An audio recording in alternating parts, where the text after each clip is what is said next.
Okay, well, first of all, good morning from me.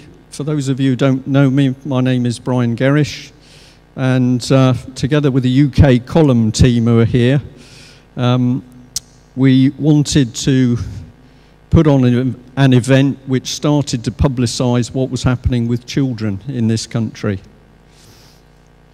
The opening slide there is the front page of our latest edition of the UK column, and we've got some available at the back, and we have run a number of articles about child stealing by the state.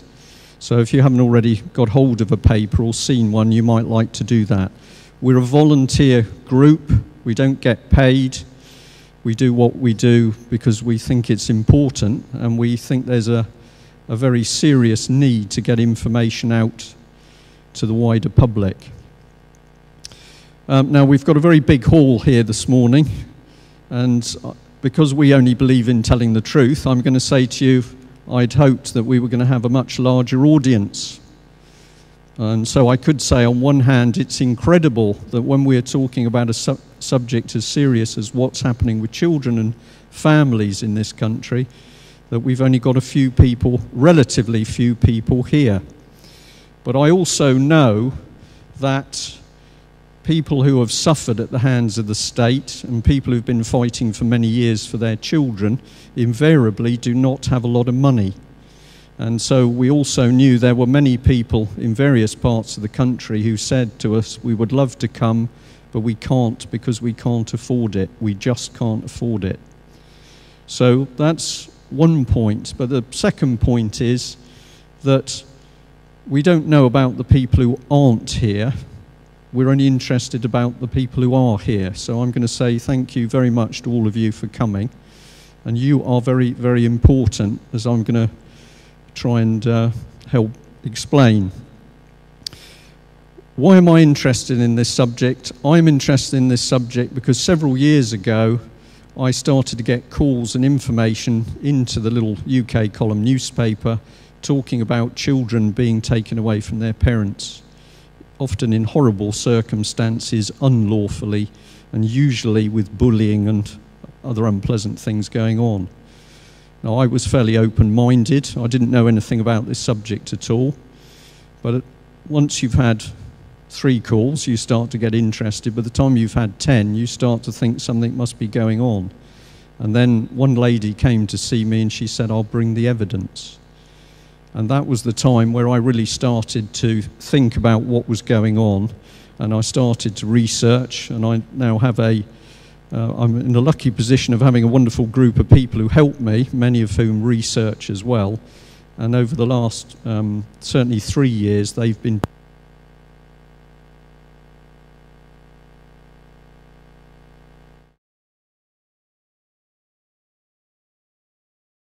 Right, we're there again. I'm going to say to you very gently that it's the speaking out that's going to make the difference.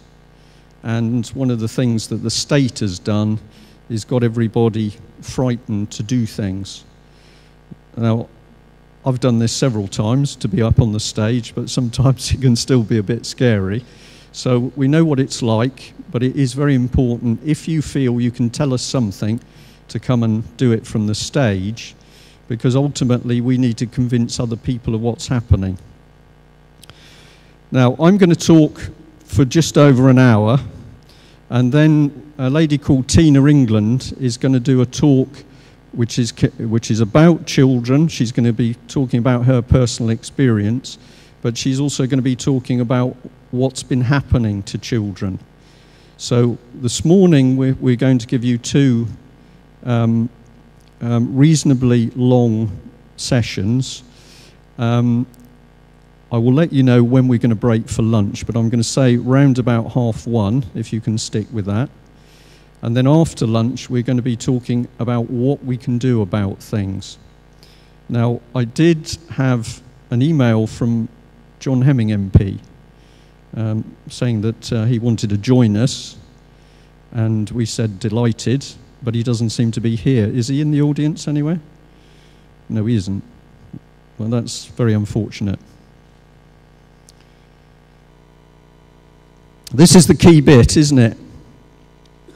Why do we need to do what we're doing here today? Well, it's a bit of a conundrum because there are reports in the press about children being taken, but there never seems to be a continuation of the stories. You get a snapshot story, then it goes quiet, and then there'll be another snapshot story. So there's no linking between what's happening. And one thing the press isn't doing is giving any sort of indication as to the scale of the problem. And there is a problem. I took this from one of the websites. I think it was Chris Jarvis's site. But it was a very emotive little slide. And we know at the moment that there are thousands of children who are currently in the care system. And while some of them are being looked after extremely well, there are many of them who are actually suffering terribly for being where they are. Now, one of the things I'd like to say very early on is that although we are going to be extremely hard-hitting today, we are certainly not saying that everybody involved in social services and everybody involved in children's services is bad. That is absolutely not true. What we do know is that within social services and children's services, we have some very, very bad individuals who are doing some extremely nasty things, and the very strange thing is they are clearly being protected by the state. And this is the meat of it. So I can tell you that we've now started to get social services people reading the UK column because they've started to realise that we're not against them.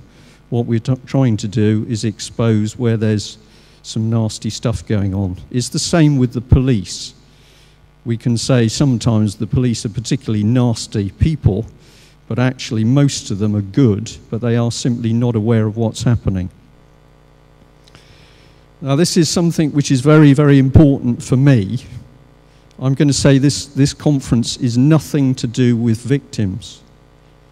And I've got reasons for saying this because as I began to learn what was happening with children and I started to go on to the internet, I started to realise that there were site after site talking about helping victims.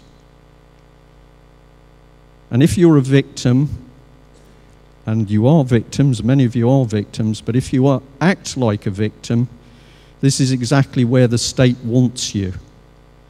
So what we need to do is to change people because we need to get people fighting. And you may think this is a little bit arrogant, but I've got some skills which I realised could help what was happening. And part of that is due to my military training. And it's something that's very, very simple. And that is that you don't fight with pieces of paper. You can't even fight if you've got equipment until you have something. First of all, you have to have a picture. You have to have a picture of what is happening. You have to have a picture of where the bad guys are and where the good guys. So if you're army, you look at a map. And if you're navy, you look at a chart. And you have to know where the ships are and where the enemy fleets are. But battles are fought in pictures. And until we have a picture of what we're fighting, we can't fight it. So what we're going to try and do today is to give you that picture. Sorry, I'll just come back. We've got to use the real world, the real words. Yesterday, when we had over 200 people in this hall, we were talking about what was happening in UK in general, the state of the nation. And we talked about political correctness, which is basically controlling people's minds. So every time you wonder, can I say that? That is somebody controlling your mind. And that has got us so that we don't use the real terms when we're looking at the people we're up against. We don't call them criminals. We don't call them fraudsters. We don't call them child abusers. Because people have sort of got a little bit pacified. So one of the things we're going to do is we're going to use the real language when we're talking about the people we're up against. And this is the other rule. Every time I've been involved with one of the children's cases or I've had information brought to me, what you sense is that their family was always victimized, so they were isolated. Don't talk to your friends, don't talk to your family, don't talk to the press, don't talk to the media. And the reason for that is that if you are isolated, you are vulnerable. The strength is in numbers. So one of the things that we've got to do is start to get the numbers coming together in the right way and working in the right way. We've got to be fighting back. So here's a man who's fighting back, and this is something I only discovered last week, that there were some breakaway people in the armed forces.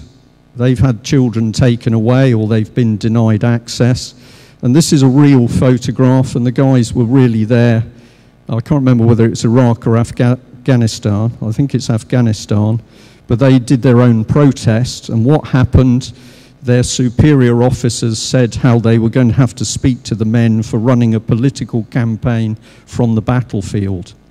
To which I say, whatever officers that was, what despicable people. Because supposedly these men are fighting for their families. Well, yesterday we heard that actually it's more to do with protecting the opium crops. But the message is there, we've got to fight. And these are the people who are fighting.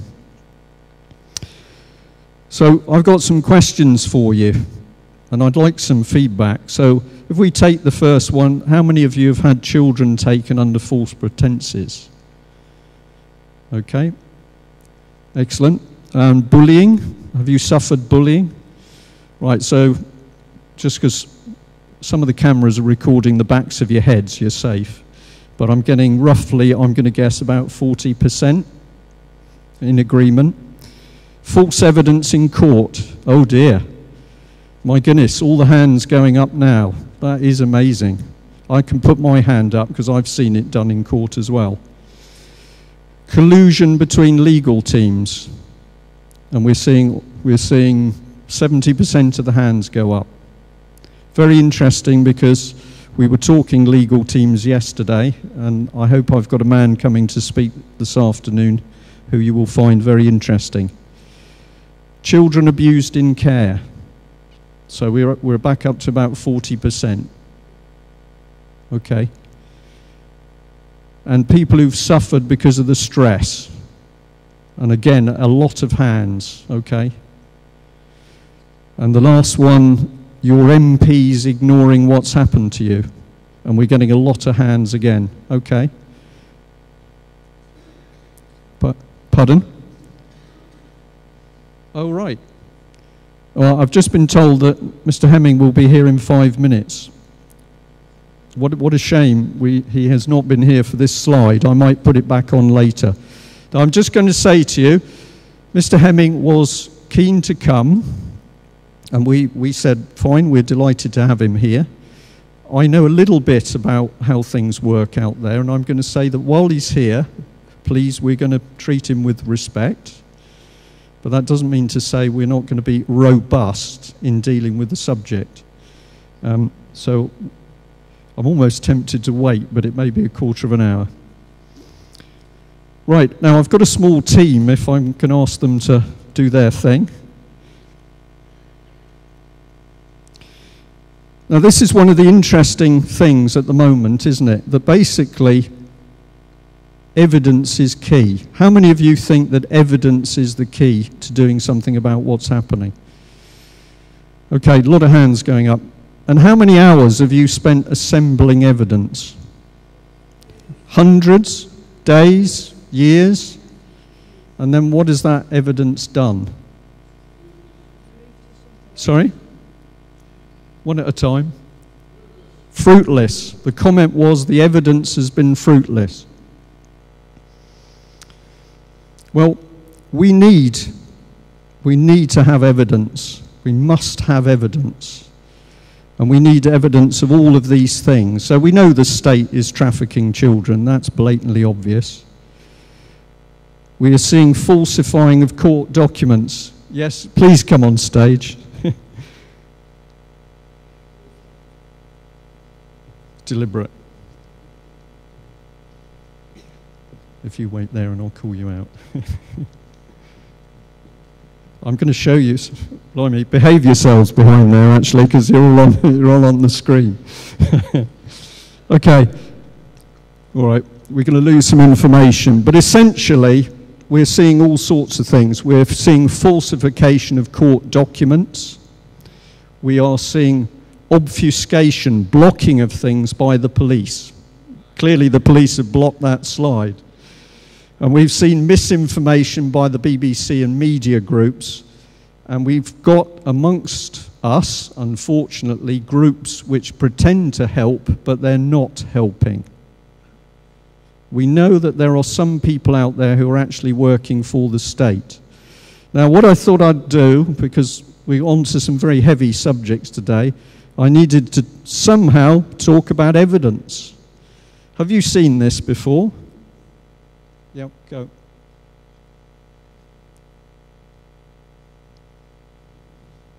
How many of you have been in court? How many of you have seen this before?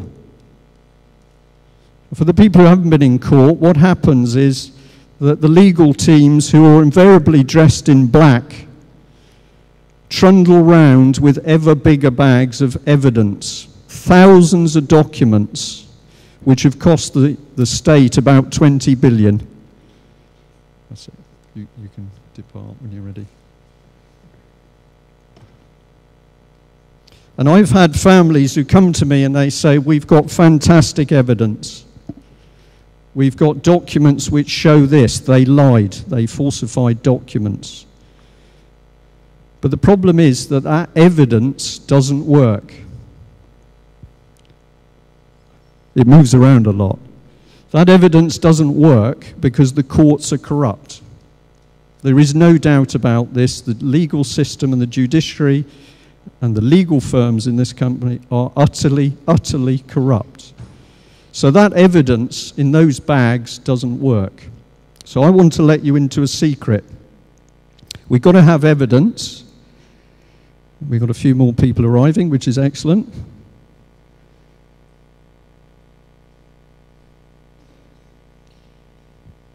Okay. So I'm just going to pause for 2 seconds because Mr. Hemming's arrived. I think he's just be with us shortly. Or maybe I don't.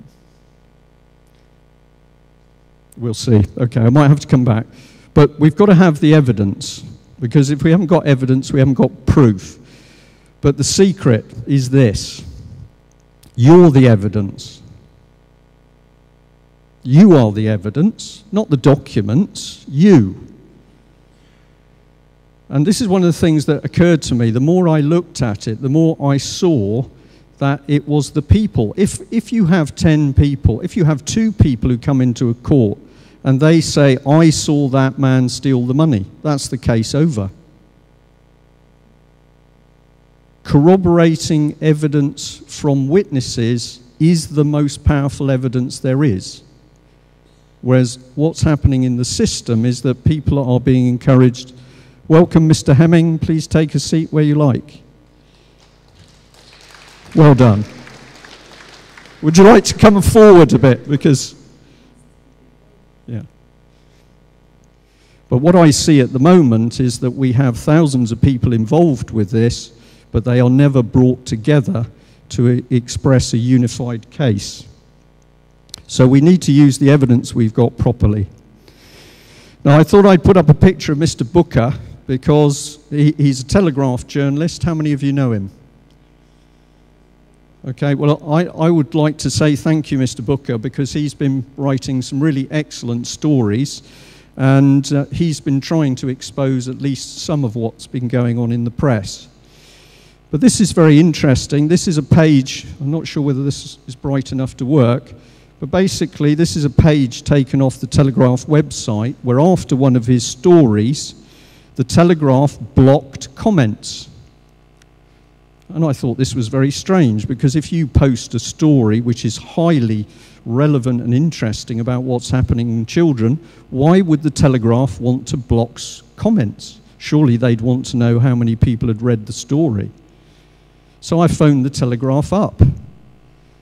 And it was very interesting because they got very aggressive with me.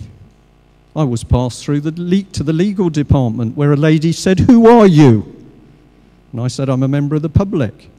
And I've got a question. Why have you blocked the comments?" She said, we've blocked the comments for legal reasons. And I said, "Thank you very much. Would you mind telling me what those are?" "Who are you?" she said. So I said, "I'm a member of the public. You've produced an excellent story, and now I'd like to know why you're blocking comments from the public." She wouldn't tell me. She promised to go away and speak to the Telegraph legal team and come and tell me, but she never came back. She was very, very rude and hostile. And I will tell you why I think she was rude and hostile. Because the Telegraph is playing a game. It is putting stories up to make people think there's something being done about these cases, when in fact nothing is being done about them. And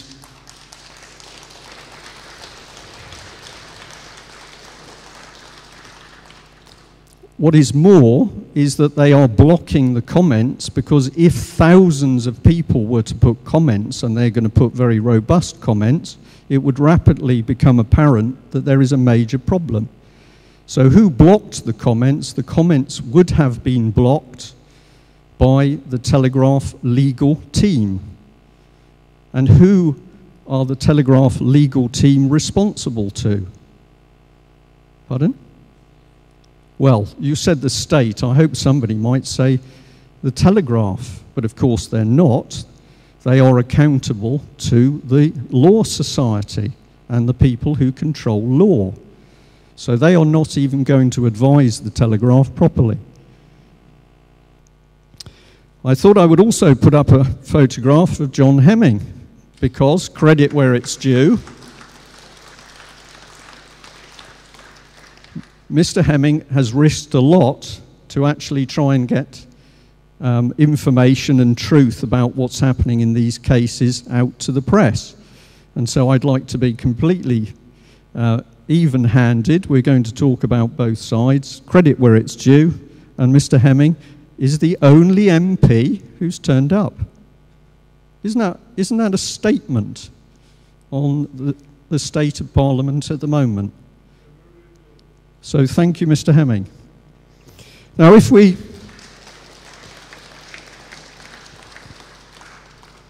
look around for evidence, we can find other evidence of what's going on. And this is a book. The English is not brilliant because the translation wasn't good, but it was written by a Dutch lady called Roly Post. She worked for the European Union, and she was sent to Romania to oversee what was happening in all of those terrible children's homes.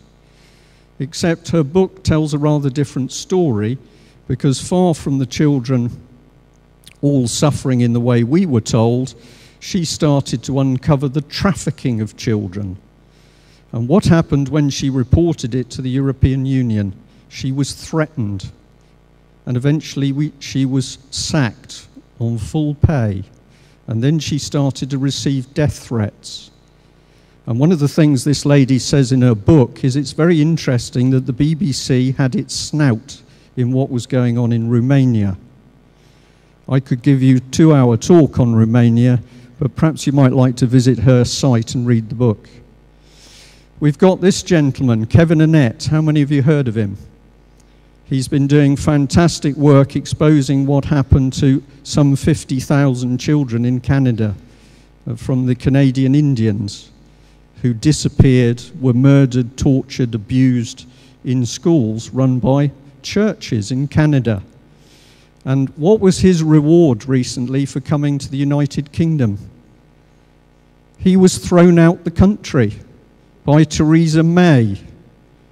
One of our politicians rewarded this man who's been abused, beaten up, threatened, victimized for trying to get the truth out about what's happening with children. Theresa May's reward was to throw him out the country. She hasn't thrown Tony Blair out, has she?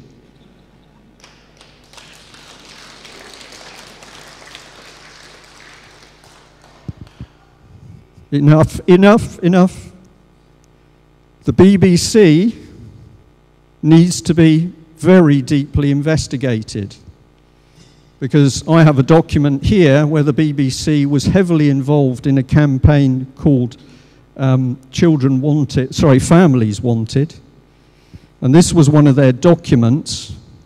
In this document, children were advertised like puppies. And they had a big event in Plymouth, and I went to it. And they had bouncers dressed in black who threw me out because I was asking questions about the children. When I spoke to the BBC, and I eventually spoke to the lady consultant that had helped set this up, I said, can I ask you a question? How many of the children you are putting forward for adoption have been taken from parents who do not want the adoption to happen? And do you know what her answer was? She didn't know. She'd never thought about that. So here we've got state media actively encouraging and participating in the taking of children. Why? Now, this is one of the first ladies that got in contact with us, Maureen. An incredible story about children being taken. And as it unfolded, she was hounded and victimised by the police. Maureen's not very tall, neither am I, but she's shorter than me. 10 policemen would turn up to arrest her. 10. Haven't we got problem paying for what the police do at the moment? And she was very badly victimised until something happened on one occasion. When she was arrested, several thousand people called the local police station to ask why they'd arrested her and how she was. And so many calls came in that the police call centre got shut down, and that meant the chief constable got called out of his bed at 2 o'clock in the morning. And at 6 o'clock in the morning, when the policeman took Maureen her cup of tea, he said, "Blimey, love, you've got a lot of friends out there." Do you see the difference a lot of people make? This lady has not had a single problem with the police since. Now, this is another case that came in early, and I was learning. I hadn't even been into court. This is a letter from a little girl. I'm not allowed to name the girl. And she sent a letter saying that she was still in pain. And I know this is a very, very sensitive letter for the family. That little girl has never been back to her mother. She's now a young woman. So this is not theory, this is not conspiracy. Well, it may be conspiracy, but it's not conspiracy theory. And these are some of the drugs that this little girl was put on, except they didn't have a diagnosis in 4 hospitals. I know because I've got the evidence in a big black suitcase. And this is another little girl who died after taking the drug Epilim, except when she was given back to her mum and dad, when her body was given back, most of it was missing. And the parents have never had the rest of their daughter back 30-odd years later. What they have had are lies, threats, bullying by the NHS, by the medical council. Why? Shouldn't we be desperately concerned about what's happening with children? And now we've got something very nasty creeping in, because we've got the state saying, we don't think you're bright enough to have children. You're not intelligent enough, you can't have children, we're going to sterilise you. This is a program that started to creep in. Where? Thank you, because I thought somebody might say Nazi Germany, but of course it started in America first, and the idea came out of the Tavistock Institute in London. And now we're seeing it rearing its head again. We're coming on to that. So, does anybody remember this lady? Leanne Smith. She was hounded so much for her children. She went on the run with her partner to Spain. And since she was connected with social services herself and she'd worked some things out, she thought it was better to murder the children, kill the children, than to let them go into the hands of social services. This lady contacted us, and we're in regular contact with her. She's still in prison in Spain, awaiting trial. She says she wants to get the truth out. She said she doesn't want to be forgiven for what she did, but she wants the truth to come out about why she did it. Now, her partner is a man called Martin Smith. And to start the process of getting her children, he was labelled as being a paedophile. In fact, he's been convicted of being a paedophile in Manchester Crown Court, and he's now serving time for being a paedophile. I don't think he was a paedophile. I believe that he was stitched up in order to steal these two children, in order to shut Leanne Smith up, because she knows too much about the system and how it was working. And she made a big mistake. She said, when I am promoted, I am going to sort this lot out. And this is something else which is cropping up. And if there's time, I'm going to talk to you about this. How many of you know about the suicides of all the young people in Bridgend? Most of you. How many do you think there are at the moment?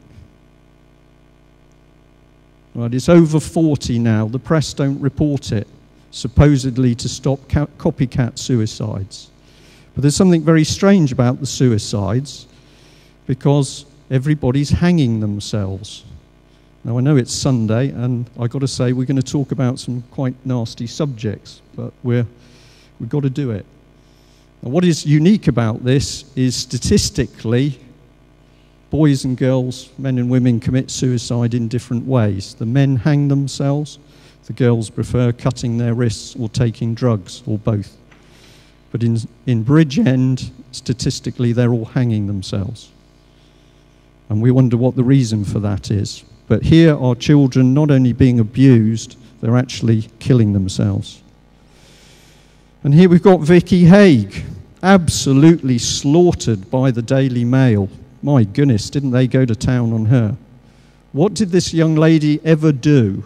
She simply stood up to say that her daughter was being abused.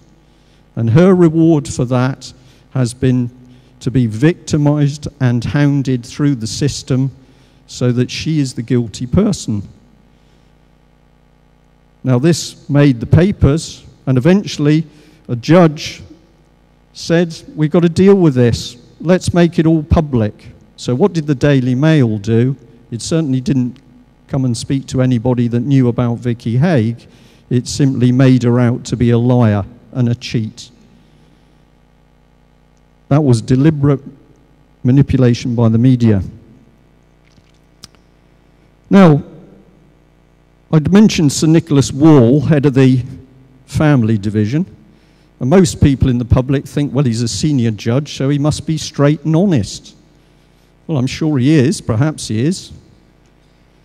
But we found this little document a little while ago. It's a memorandum of understanding between the Family Law Division and CAFCAS.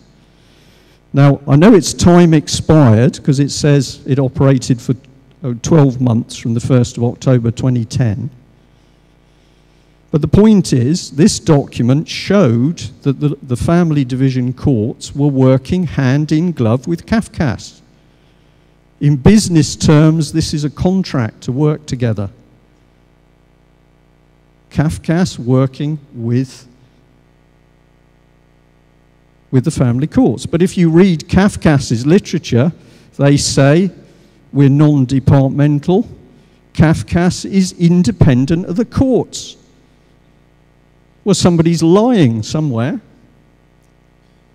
When you start digging for the real evidence, it's obvious that somebody is telling a pack of lies, and it starts with the Family Law Division. And then it moves on to CAFCAS. Well, here he is. Here's the boss of CAFCAS. I don't know what he earns, but a huge amount of money. And we find that not only is he working in partnership with the courts, best interests of the child at heart, I don't think so, but he's also heading up one of the British adoption associations. What a vested interest he's in a position to help take children, should he desire to do so, and to pass them through into adoption and make money. Absolutely. So, do I personally think this man is clean? No, I don't.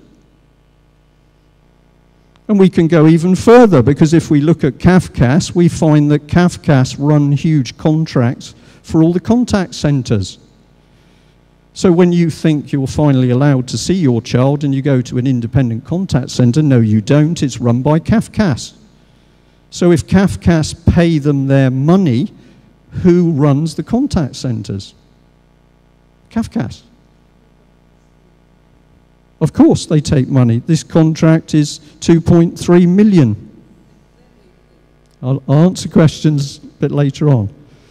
Now I'm going to take you over to some other subjects. But do you know this man, Oliver Letwin, another upstanding MP? And what was he caught doing? Throwing away documents relating to national security. He was throwing them away in a bin, repeatedly. You know, this is extraordinary. Nothing has happened to this man. Nothing has happened to him yet. An MP throwing away documents relating to security and military stuff. But if we dig into this man, what do we discover about him? Well, he's heavily involved with the Cabinet Office Nudge Unit. Now, some of you may not know what that is, and I'm going to talk about it. But we also, I think, should be interested that he's been heavily involved with NM Rothschilds, one of the biggest banking families going. Where's his interest? Well, it isn't with our national security, because he thinks he can throw documents away in a waste bin, but also he's in bed with the bankers. What I'm interested in is the Nudge Unit. So how many children? I started to dig for myself. I wanted to find out for myself how many children we were talking about. And these are some of the figures that come out. There are well over 60,000 children at the moment being looked after, and Cafcass is handling 62,000. Well, that's very nice business if you can get it. So why would they do anything wrong? Surely everybody wants to love and care for children, don't they? Don't they? Well, good people do, but of course people who are child abusers don't. They want to actually get a supply of children.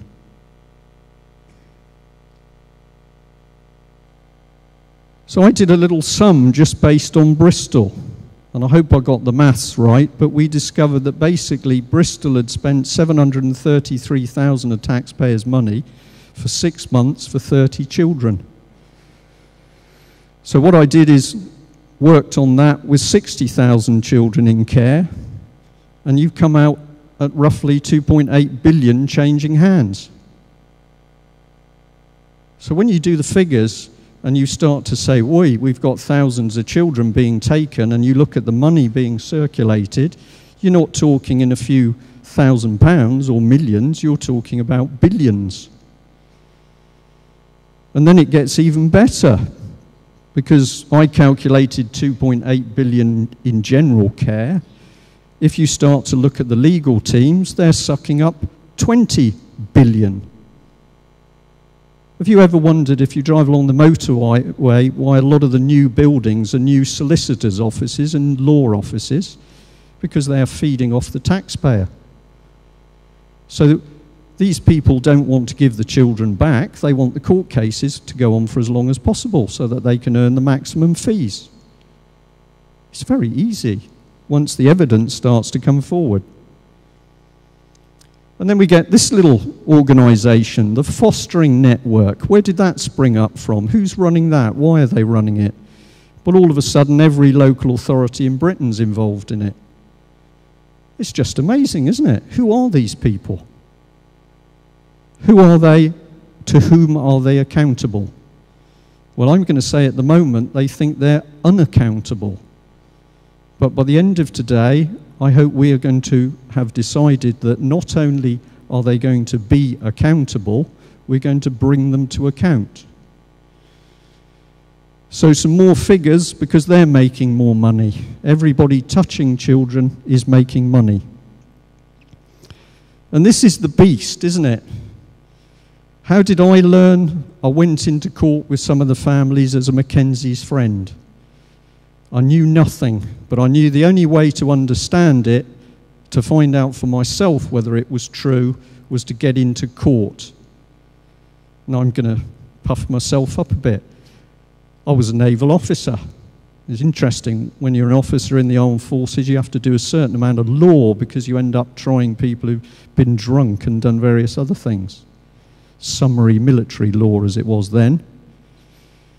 But I'm going to say I'm pretty well educated. I was capable of handling a warship. I was capable of handling nuclear weapons. So I think when I go into a court, I can understand when I'm seeing something that's real and when I'm seeing something that's fraudulent. And what I learnt was that there is no justice in the courts. Those big bags of evidence, they are not interested in the evidence. They don't care. What they care about is taking the children and making the money. And of course, if you speak out, they gag you.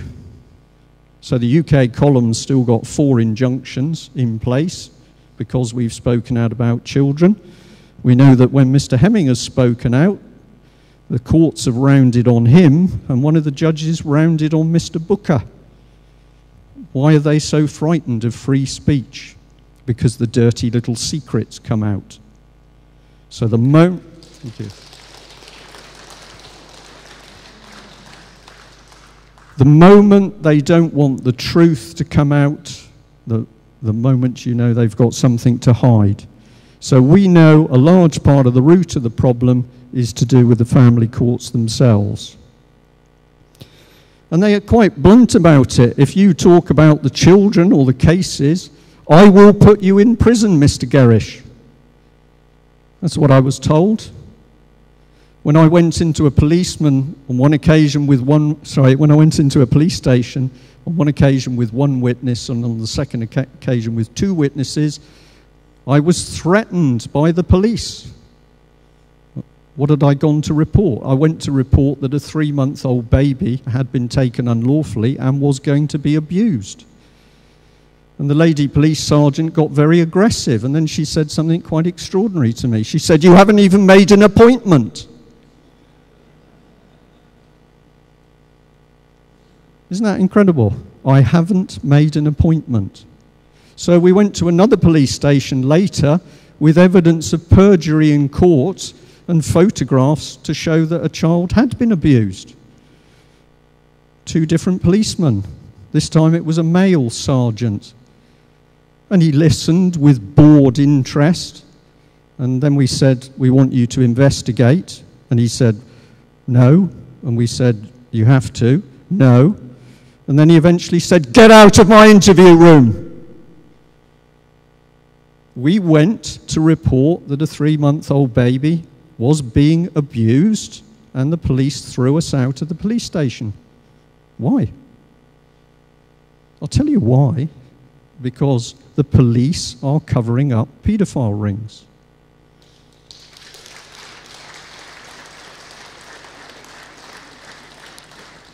How do I know this? Because policemen are telling me.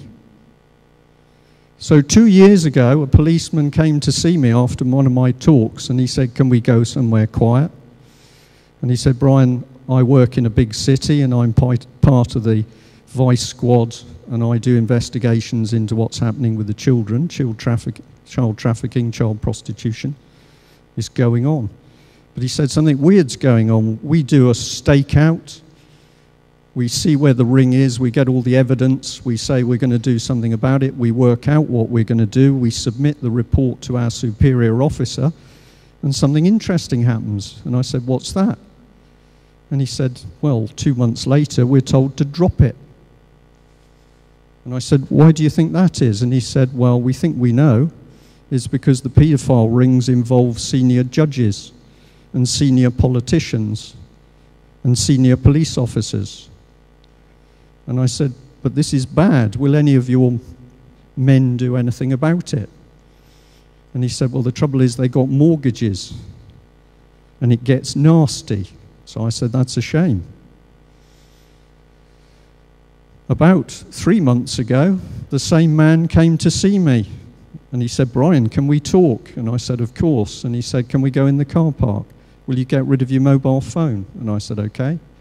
And he talked to me for an hour and a quarter. And some of the things he told me, I am not going to repeat to you.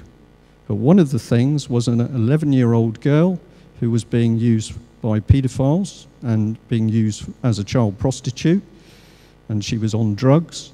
And he said, I saw this young lady one evening and she was in a terrible state and we got her back to the care home. But he said, I knew that if she was out on the street again, she would die. And he said, 10 days later, we found her in the gutter. And I won't describe her injuries. And he told me other things. And I said, but when you saw me last time, I asked you a question, would your people do anything about this? And you said no, because they got mortgages and families. And he said, well, Brian, something's changed, because they're now making large numbers of police officers redundant. And those police have got no income, and they are very, very angry, and they've now decided they want to speak out, and they want to do something.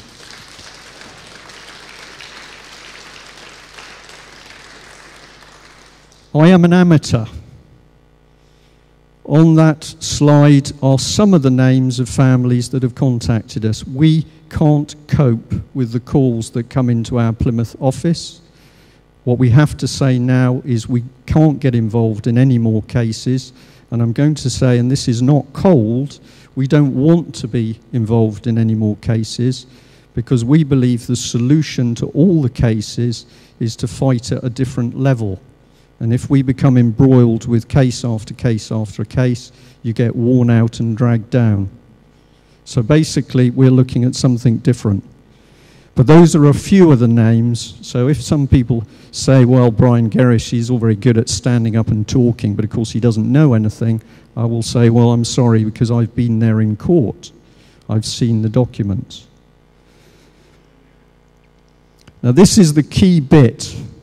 If you can't see the battle, you can't fight. There's no ifs and buts. You haven't got a picture, you can't fight.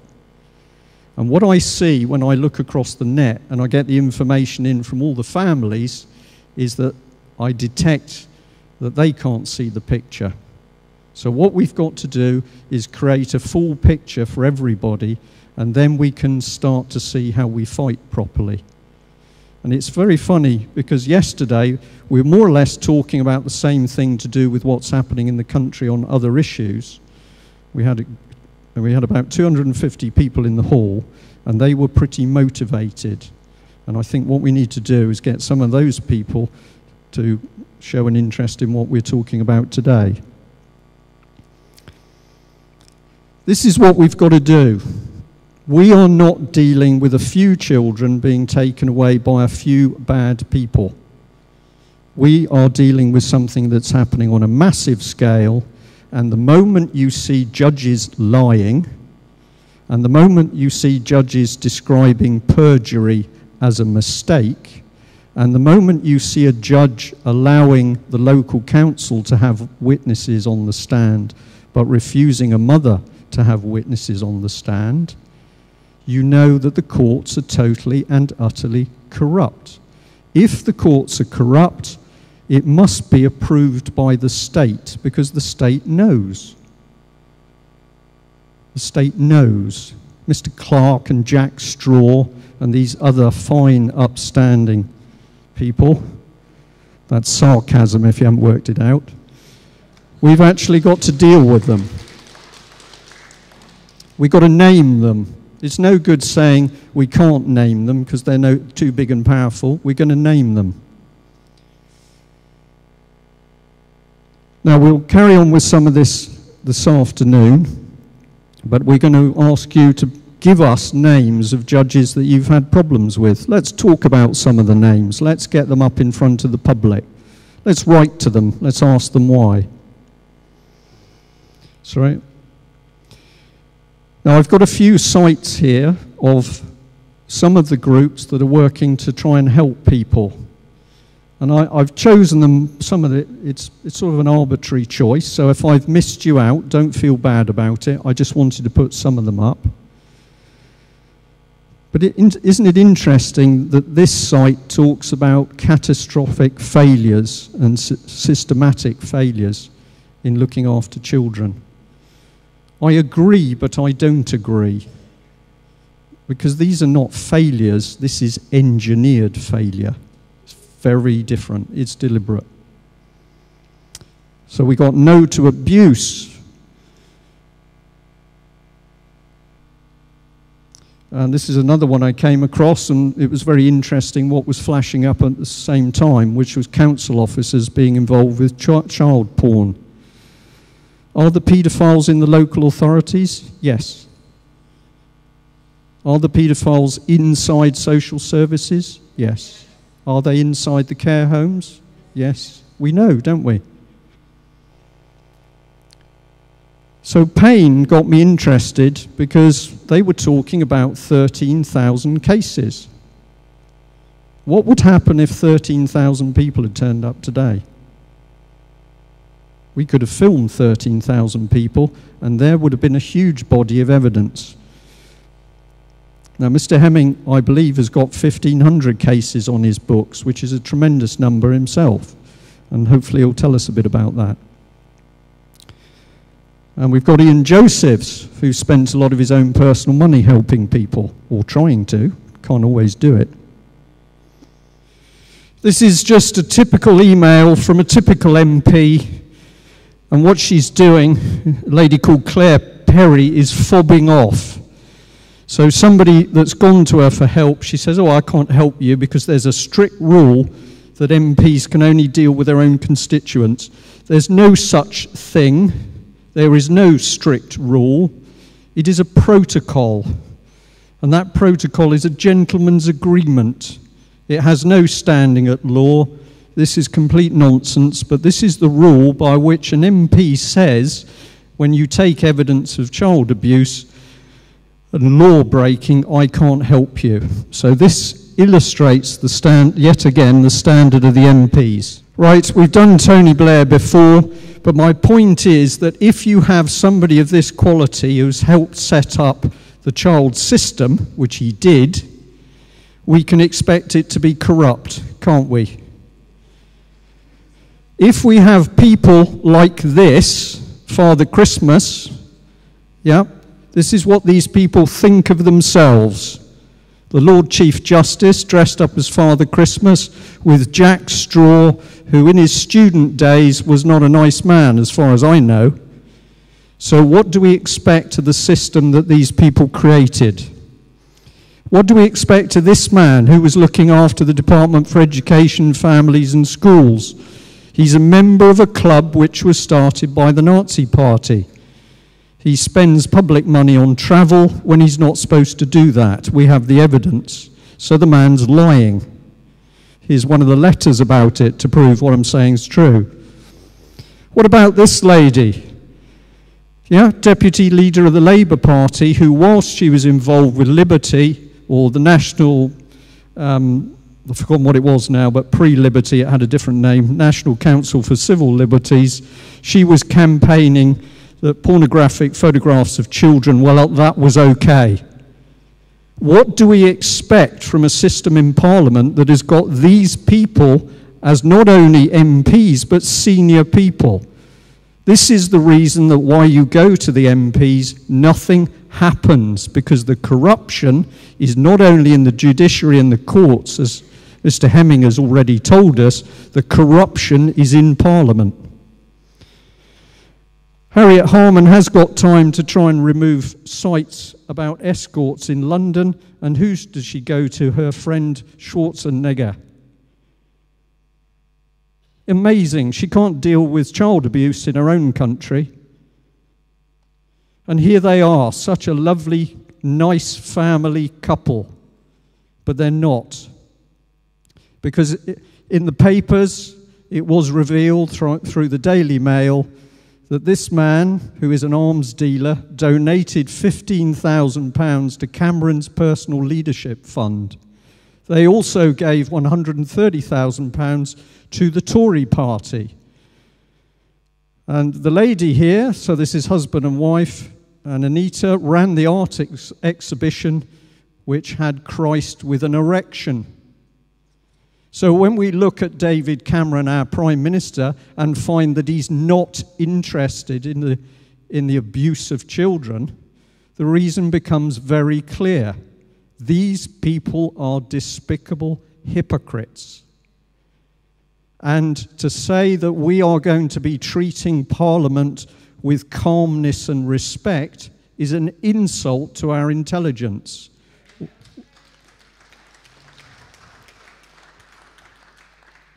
Here is the education site. What should we do if we're concerned about a child's safety? The advice is go somewhere else. That's what this site says. Go somewhere else. Here he is, Mr. Gove. Now, what I'm going to say to you, as I give you about 5 slides in no time at all, these are the people we are going to target. We're not going to use violence. We're not going to threaten them. We are simply going to bring them into the spotlight and ask them to do their job. And if they don't do their job, they are going to be brought to the courts. But the courts are not going to be the corrupt state courts. They're going to be the people's courts. And I can tell you this is already starting to happen. Here's another man, Mr. Gibb. What's he interested in schools? International policy. They can't sort out inner city schools, but they're looking at international policy. And here is a very interesting lady. She's a bit sweaty. She put the makeup on, but you're still sweating, darling.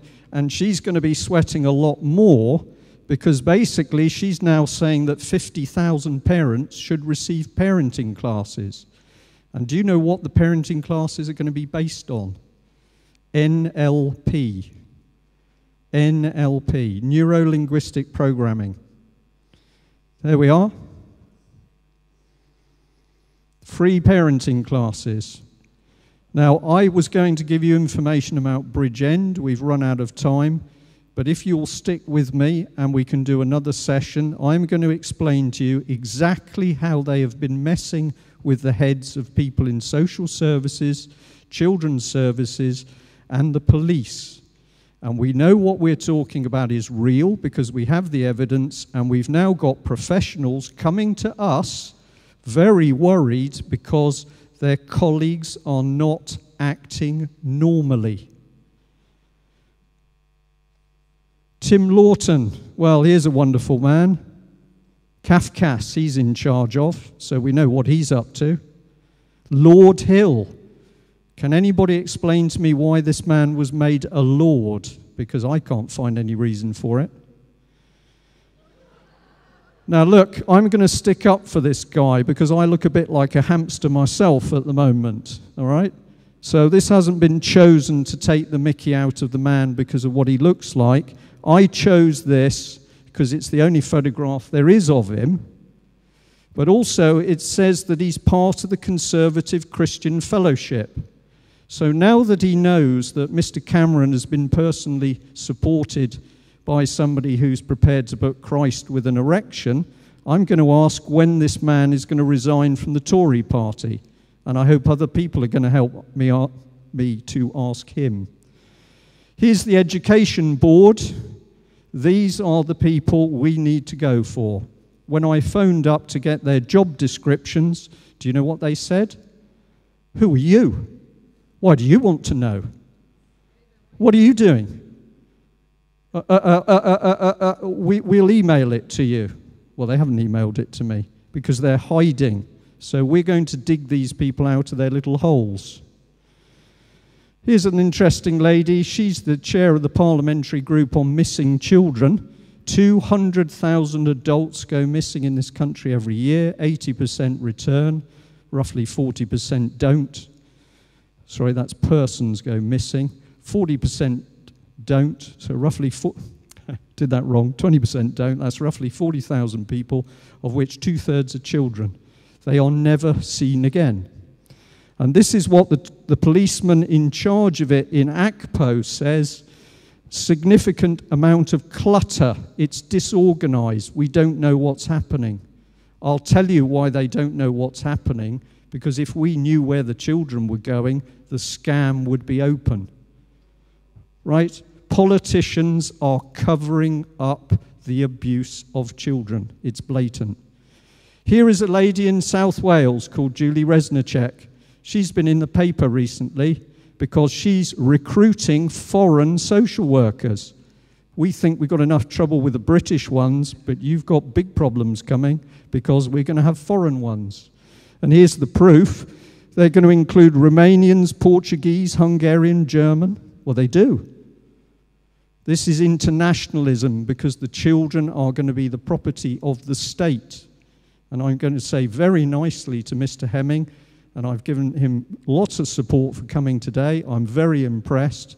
But Mr. Hemming, you need to start understanding what the real policies are going through Parliament.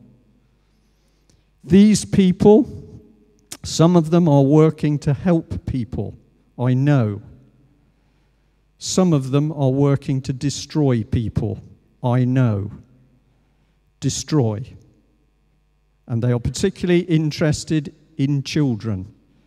I'm only giving you an overview. I'll prove it to you.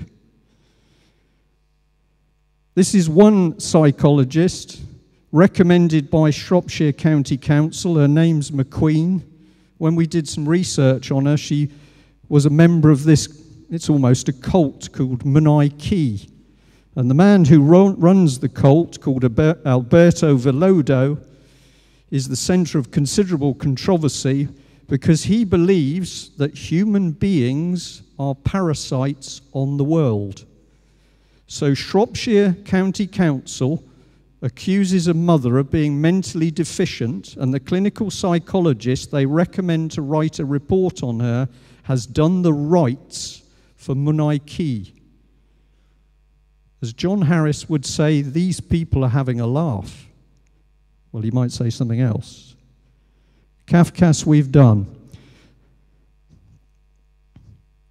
This man, Colonel Rhys Rawlings, who helped set up World Mental Health through the United Nations, says in a document dated, I've got to read it off the screen here, October 1943, we have made a useful attack on a number of professions. The two easiest of them are the teaching profession and the church. Well done, Cameron. The most difficult will be law and medicine. It's already been done. They're into law and medicine. And he advocated that if you weren't a psychiatrist yourself, you weren't normal. Now, I've got some stuff which I can't give you because I haven't got time, but this is the BBC website, and if you go on it, you will find an audio clip where they have gone into the Cabinet Office Nudge Unit. What is that? It is the inner sanctum of the Applied Psychology Unit. We have exposed this in the UK column in great detail. They are actively using NLP and applied psychology on people in public services. They have set up applied psychology cells in every department, and they have been told, and we have the documentation which says it, they are to change the views and values of the people in the departments before they are unleashed to change our views and values. And the techniques they are using, you will not know it's being used on you. If you can do that with an adult, just think what a grubby little child abuser could do with a child.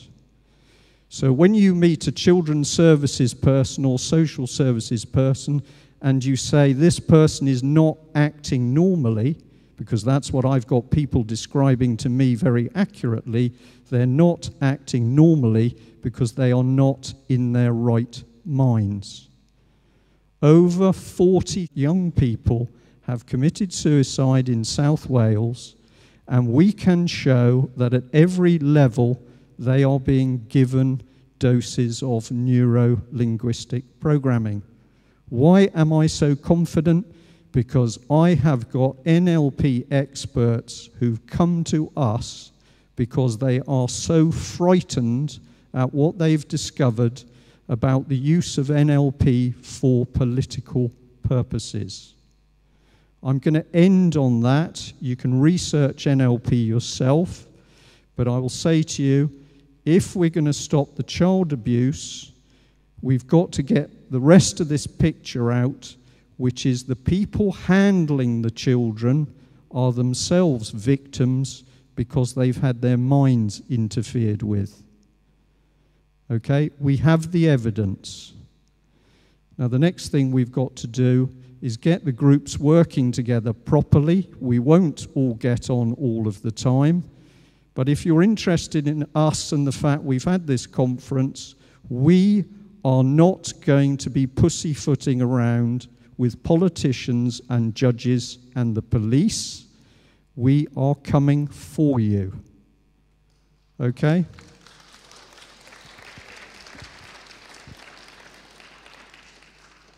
Thank you all for coming. Stay posted on the UK Column website and the British Constitution Group website. If you had been here yesterday, by the end of the day, this place, there was an atmosphere which was phenomenal. And it was people who are going to do things. Now, what we need to do, if I may say, is get you in that same state of mind. So if you'll stick with us, we will need another session, but I will then explain what we're going to do to clean this mess up. A question?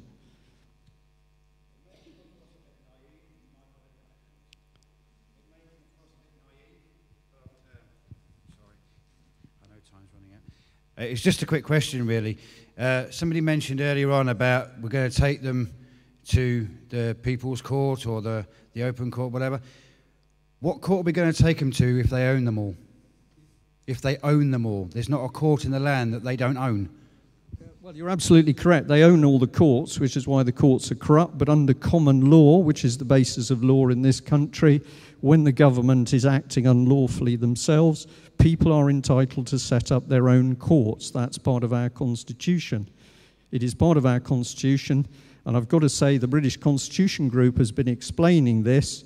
We've done the research, we know the history, we know the laws, we know common law, and we have already started down the path of setting up our own courts. That's not British Constitution Group courts, that's your courts. And we are also starting to recruit peace officers who are people who will take necessary action when corrupt police officers will not take action. So what you can expect to see are the people who are criminals causing you and myself problems being summoned to very different courts than they've been summoned to before. They're going to laugh initially. Well, in fact, they've nearly got through that phase. They've done the laughing and sniggering, and all of a sudden, I can tell you that inside the Cabinet Office, Mr. Cameron is getting a little bit, what's the word? Queasy. Even though he gets up or wakes up in the morning in his big comfortable bed, and the first thing that happens is Sam strokes his ego. I knew I'd get a smile about that because you've got grubby minds. She strokes his ego, and then he gets out of bed and he puffs himself up, and then he looks in the mirror and then he thinks, I've been summoned to a common law court. And he's going to laugh, but it's going to be at the back of his mind. And one day he's going to appear in that court, and we are going to have these people, but not with violence. We are going to have them by bringing them through proper process of justice. I'll give you a better answer than when. It's already started. It has already started. The judge was arrested in Birkenhead. 600 people were on the streets. It was not reported on by the BBC. The police are talking about what was done. The police are talking about treason. The armed forces know what's going on. It's already started. Okay, thank you very much.